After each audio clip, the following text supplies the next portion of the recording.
মহানগৰীৰ সৰুসজাইস্থিত টাটা মটৰ্ছৰ শ্বৰুমত মুকলি কৰা হয় টাটা কাৰ্ভ SUV মডেলৰ এখন নতুন বাহন। পেট্ৰল আৰু ডিজেল দুয়োটা সংস্কৰণতে উপলব্ধ হ'ব এই বাহনখন। সুৰক্ষাৰ কোনো ত্ৰুটি নৰখাকৈ ব্যয়বহুল বিলাসী বাহনৰ দৰে নিৰ্মাণ কৰা হৈছে এই নতুন বাহনখন। টাটা মটৰ্ছত আনুষ্ঠানিকভাৱে মুকলি কৰা বাহনখনৰ পেট্ৰল সংস্কৰণৰ মূল্য আৰম্ভ হ'ব 9 লাখ টকাৰ পৰা। বিপৰীতে ডিজেল সংস্কৰণৰ কাৰ্ভ বাহনৰ মূল্য আৰম্ভ হ'ব 11 লাখ টকাৰ পৰা।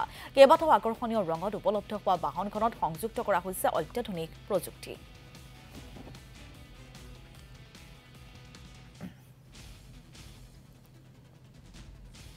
এইবাৰ যিখন শেহতীয়া সংযোজন এইখন কাৰ্ভ পেট্ৰল এণ্ড ডিজেলত আজি লঞ্চিং হৈছে আৰু এই গাড়ীখন আজিৰ ডেটত এই ছেগমেণ্টত যিটো প্ৰাইচ ৰেঞ্জত আহিছে, যিমানটো দামত গাড়ীখন আহিছে, কুপে ডিজাইনত বনোৱা গৈছে গাড়ীখন। আজিৰ ডেটত ভাৰতবৰ্ষত এই প্ৰাইচ ৰেঞ্জটোত কুপে ডিজাইনৰ কোনো গাড়ীয়েই নাই।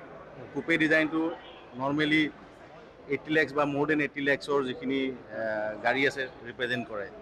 ঠিক আছে, তো আজিৰ ডেটত আজি যিটো আমাৰ প্ৰাইচ, সেই প্ৰাইচটোত কুপে যে ফাৰ্ষ্ট টাইমৰ কাৰণে ভাৰতবৰ্ষত লঞ্চিং হৈছে। এইখনৰ পেট্ৰলৰ ষ্টাৰ্টিং প্ৰাইচটো হৈছে 9,99,000, য'ত 1.2 লিটাৰ আপোনাৰ টাৰ্বোচাৰ্জ ইঞ্জিন আহিব আপোনাৰ। আৰু ডিজেলখনত আপোনাৰ ষ্টাৰ্টিং প্ৰাইচ 11 লাখ আপোনাৰ 49,000, য'ত 1.5 লিটাৰৰ টাৰ্বো ইঞ্জিন আহিব। সুৰক্ষাৰ ক্ষেত্ৰত এতিয়ালৈকে এইখন গাড়ীৰ আপোনাৰ গ্ল'বেল এনকেপ টেষ্ট হোৱা নাই, বাট ষ্টিল এই গাড়ীখনত 5 ষ্টাৰ ৰেটিঙে পাব, কাৰণ টাটাই যিমানবিলাক গাড়ী বনায় এই সুৰক্ষাটো প্ৰাধান্য ৰাখি পেলাই কৰে। Safety is a first priority.